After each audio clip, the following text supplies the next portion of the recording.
Good afternoon and welcome back to the Inside the FLX podcast. It has been a few weeks. I'm Josh Durso and we are coming to you from our brand new studio at North Park here at the former Academy Square.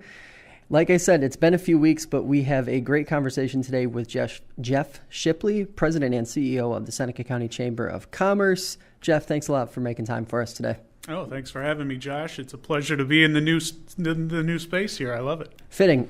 So first, before we get into any of the sort of developments here in Seneca County on the economic front, tell us a little bit about yourself and how you actually got involved with the Chamber. Sure. So I've been the president of the Chamber for the last 6 years now, going on 7 here. Love it. Absolutely love it. I'm a Seneca County person, born and raised in Waterloo.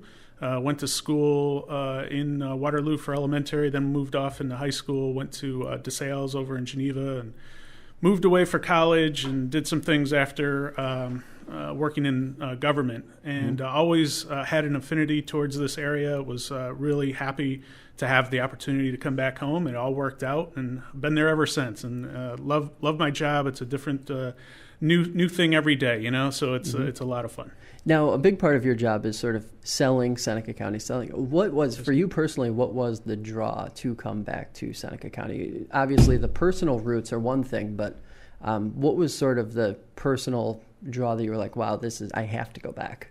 Yeah, so it has everything, right? We have everything. We're about a half hour away from any big city in either direction. You know, you have the urban life if you want. We have the lakes and just all of the outdoor recreation here. It's just a great place to live and to raise a family, and you know, it's something that I was thinking about way back then, and just very, very happy that I was able to come back home. You know, this is home, right? We always hear that so often from people, and it resonates. You know, there's a special bond here that I think everyone from here has in common. Now, for the people who might not quite understand, because I guess it can be tricky, there are a lot of different economic bodies and governing bodies and that sort of thing. What is the Chamber of Commerce and what is its purpose?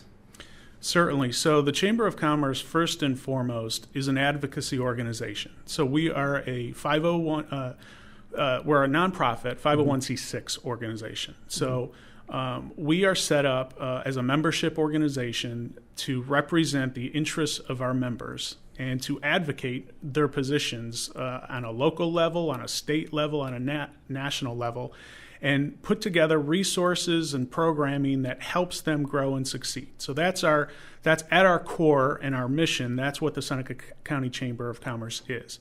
But beyond that, we are also a tourism operation, and we have, for the last several years, had a contract with Seneca County to be their official tourism promotion agency. And every county in the state has one, 62 counties in the state, so you have TPAs, as they're called, for each county, and we've been that for the last several years, I think since 2009. And my background, actually, one of the positions that I had previous to this was working in Ontario County for their tourism office. So I have a lot of experience in the tourism realm. It was an easy transition for me, and we've been very successful over the last few years. Our team has done an outstanding job to increase the awareness and exposure and promotion of our county. This past year, we won an award, a statewide award for best county marketing effort. And those are the types of things that really we are really pleased with and happy to do. So simultaneous to this marketing effort that you guys are putting forward is an actual growth. I believe it was 2 months ago, or maybe it was a month ago, you gave an update to the County Board of Supervisors that outlined exactly what that growth looked like. If you could just walk us through quickly the type of growth that the county is seeing year over year in terms of the tourism side. Absolutely. So one of the stats that we put in that report that we're very proud of is that Seneca County has been one of 6 counties in the Finger Lakes region that has experienced visitor growth. Visitor spending growth is what we measure that by each year since 2012. It's pretty remarkable when you consider some of the bigger cities or bigger counties like Onondaga County don't fit in that category. They are not among those 6. So each and every year, Seneca County has grown its visitor spending pretty aggressively. And that is the result of a lot of things.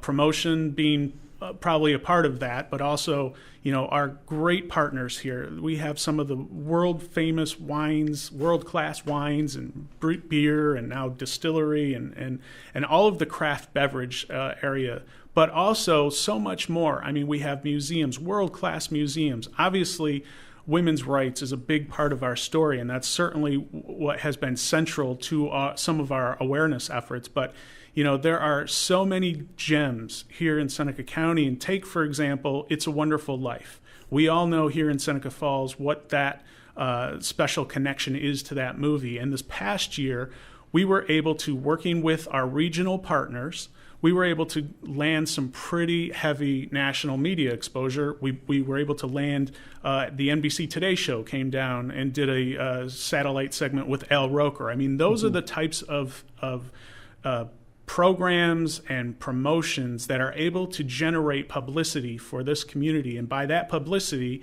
from that one alone, the television produced just exponential coverage and hits on our website. And we're still seeing the benefits of it today. So those are the types of programming that we've done that have helped move the needle to that. How important are things like that? Because I feel sometimes you'll get the impression that people who live here don't quite have the appreciation for that effort and the tangible results of those kinds of efforts. Why is it important that you be pushing towards that goal, like getting that regional, national spotlight pushed back to Seneca Falls? Yeah, Josh, and one of the things that I'd like to pick up on too, real quick, if I may, Josh, is the concept of everyone here, the locals here, everybody that lives here, that comes to work here and is a part of this community, is a part of spreading the message, and they are an ambassador of what we have to offer here in tourism.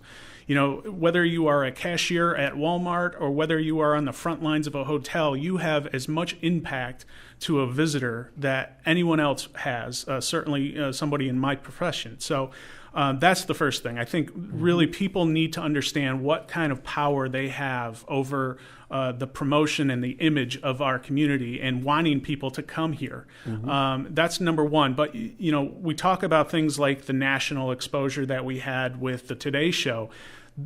Whenever we're on television, and I know the run got some great publicity on ABC World News Tonight, whenever we have a television spot, the website traffic goes exponentially through the roof the next day or even later that day. And the implications of it, we talk a lot in the tourism world about the effect of the investment of tourism, the multiplier effect. For every dollar invested in tourism, $8 is returned to the community through things like taxes and sales and whatnot. Somebody stops here, they go to a gas station, then they'll go to a restaurant. I mean, all of that reverberates through the community. So it is so important when we are able to leverage that type of exposure that people need to understand what kind of effect that they have on on this community and on our ability to market this area and the influx of cash that those opportunities bring with them. And one other quick story I'll relate. A few years back, we were able to bring a United Kingdom, a UK traveler to this community. It was called the Spare Seat. He came with a kayak and he kayaked his way down the Cayuga-Seneca Canal as part of a larger excursion. Yeah. And we had, from that one day where we hosted him, we still have our bed and breakfast report. They are still getting English travelers coming here and staying in this community because of the exposure that they saw years ago on that Spare Seat tour. So those are the types of things that is happening every day, happening all around us. And really, it's all about having a welcoming community to welcome these people. Everyone is a customer service agent. They all have to realize they have that responsibility. And the more that we can put off that welcoming front, the more we're going to benefit from it. Now, you talk about leveraging sort of these golden opportunities that present themselves.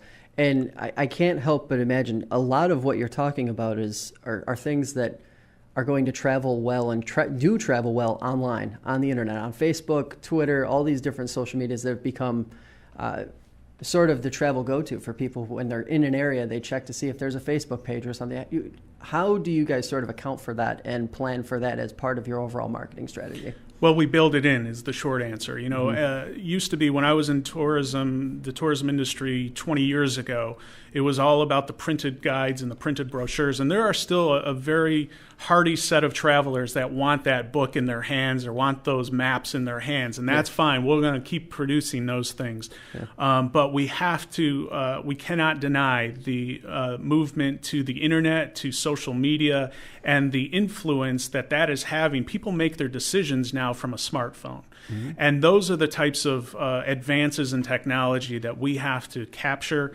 we have to take advantage of, and we have to plan for, quite honestly.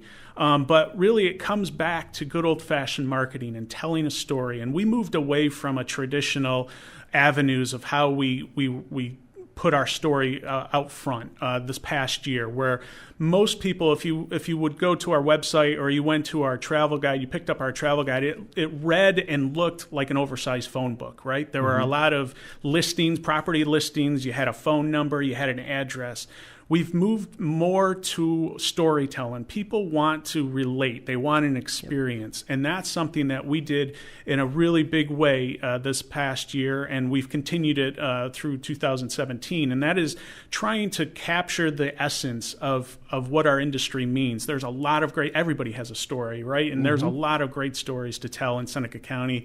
In our newest travel guide, we feature, I think, 12 of them, half a dozen or so stories. And those are the types of things that people can relate to. They can feel like they are now part of the experience. And I can't tell you how many people in our travel guide have relayed to me comments about visitors that came to their establishment and talked to them like they knew them for the last 10 years. They were long-lost friends. And it's all because of how we are able to market and position the assets that we have.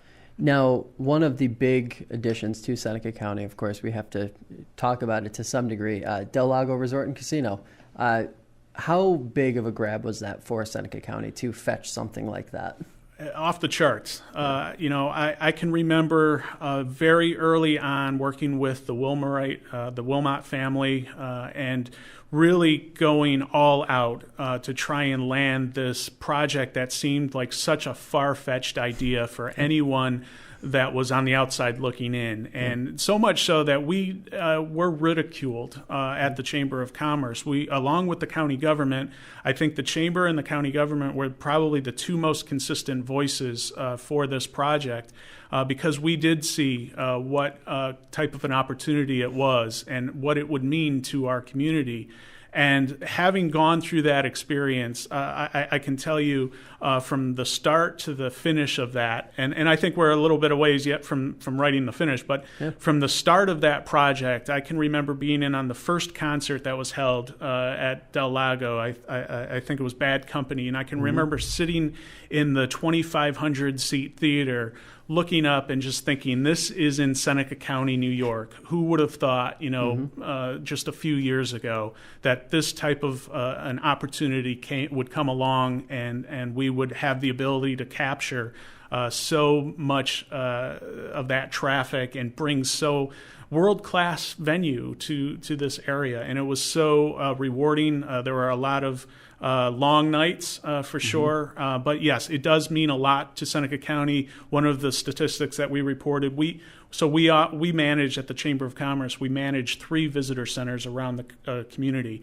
And from that, we are able to ask people, what brings you to our community? Del Lago's only been open for a few short months, or was only open for a few short months when we had the initial first quarter analysis done. And 23%, almost a quarter of the traffic that we are seeing in Seneca County was directly attributable to Del Lago. So that just goes to show you how many people are coming to that each and every day. And then it's our responsibility and our hope that we are able to move them to other places in the community to explore, and they'll come back. Now, in your guys' effort to make that happen, one of the things you're doing now is bringing the various boards and entities in Seneca County together, the IDA, the Board of Supervisors and the Chamber, bring them all to one table. Talk to us a little bit about that effort and how it got started and what you think that actually can do for Seneca County in the future. Absolutely. The effort is called One Seneca, O-N-E, Seneca, One Seneca. And this is a campaign that you and hopefully your viewers will start to hear and see much more of as projects and initiatives like the Strategic Economic Development Plan are launched. But what the program is all about is really about synergy. It's about promoting synergy.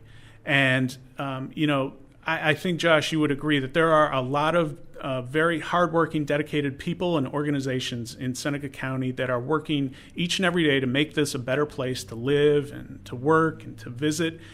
But unfortunately, we tend to get into a routine, sometimes by convenience, that isolates us from others. And when that happens, the communication and the collaboration tend to diminish. And so what this effort is all about, what One Seneca is all about, is really harnessing that collective talent and really making the sum greater than the parts, if you will. And we have developed, and I say we, I mean the Seneca County Chamber of Commerce, the IDA, the county government, Cornell Cooperative Extension, the Farm Bureau, many businesses. I'm sure there will be many others as we move forward in this campaign. But we have got together, we have come together with the goal of being that collaborative leadership, bringing that education and organization piece that is needed to move our community forward together in a very meaningful way. And so that's what One Seneca is all about. That's what we are trying to achieve. I'll relate a couple stories to this. Number one is, so I mentioned the Chamber of Commerce is a nonprofit organization. Yep. I looked the other day, there are 243 registered nonprofits in Seneca County, 243 organizations. That's a lot. Theoretically, there is probably some overlap in some of those, but nevertheless, that is a lot of organizations that are doing great things, but how many times are maybe they working together? I don't know. And I'll relate it back to economic development in particular. In Seneca County today, much like other places, but in Seneca County specifically, for an economic development project to occur, there is the IDA, there is the county government, the Planning and Development Office. The county manager gets involved in that. The Board of Supervisors get involved in that. The Chamber of Commerce has a piece. Many towns have organizations like the Seneca Falls Local Development Corp, STEPS in Ovid and Romulus. There are business associations like the Downtown Business Association. Now throw into that the state agencies, Empire State Development, the Small Business Administration at the federal side. You have a literal alphabet soup of organizations all doing theoretically the same job or parts of the same job, going after the same fish in many cases, many times doing it independently. And that is really something that we feel if you take a look at the successful communities, those communities that have successfully marketed themselves and have attracted investment dollars, one of the ties that common bonds that bond them together is the ability of collaboration and their ability to embrace collaboration. That's really what sets them apart from the others. When you have a one-stop shop of sorts, that makes it much more attractive to a developer. And so that's what we're really trying to aim for with the IDA. And, the other piece of this, and I've talked about this in several community groups, you and I, Josh, I'm sure can relate. There must have been some pretty heated sports rivalries back in the day. The Romulus Warriors against the South Seneca Falcons, Minders and Waterloo. Those are fine and good, but when you leave the school walls, those rivalries stop at that point. And I can't tell you how many times I've met someone in Romulus or Ovid that refers to themselves as South County. And that I've instructed my staff that terminology is not allowed in the Chamber of Commerce, because when you start looking yourself, when you put up these these barriers, the South County versus North County, the East, the West, the Waterloo, Seneca Falls, when you have those divisions, that hampers a lot of the ability of what you can accomplish. And that's really, again, part of what the One Seneca message is all about. We are one county. We are moving forward in one direction together. And really, what is it going to take to get over these barriers that many times we impose on ourselves and move forward in a meaningful way? Now, there are some upcoming public sessions, I'll call them, where people can sort of get a first look at what this is going to look like, have some input, hear what the ideas are, that kind of thing. When are those sessions going to be taking place, and what is your expectation for them in terms of what they will actually entail? Yes, sir. So we have two coming up. The first one being this Thursday, May 11th, in Ovid at the South Seneca High School cafeteria down in Ovid. The second one will be a week later, May 18th, and that will be in Seneca Falls at the new County Health Services building, the former Bonadent building. And really, those are two input sessions. We're calling them input sessions. They're geared towards the strategic economic development plan that is being launched. I've been involved in many comprehensive plans, strategic plans in my time, and I will tell you that most cases, those are driven by a consultant. The consultant prepares the language that turns into the priorities or action plans. By the time the public has a chance to input or give their input, those plans are already written. Right. This session is being done by design to be very different from that. And the community stakeholders are going to be driving this process. So we are looking for people to come and participate in either of those or both of those sessions. Give us your feedback. Give us your expectations. Tell us what your vision is for the community. Our goal is to build consensus. Our goal is to find out what are those pillars of strength that we can build the plan on and that we can move forward. What are some of the challenges or the barriers? I'm sure we're going to hear that. What are some of our strengths? So our goal is to really get input from the community, identify those areas of opportunity, and move forward. And I really think that this is a very different strategic plan than has been attempted in the past. And the real goal here is to get that community buy-in and ownership of this plan. It's very important. We have a lot of great minds in this community, and the best plan that we could possibly put together will be meaningless if people don't give it an opportunity, a chance, don't feel like their voice is heard in it.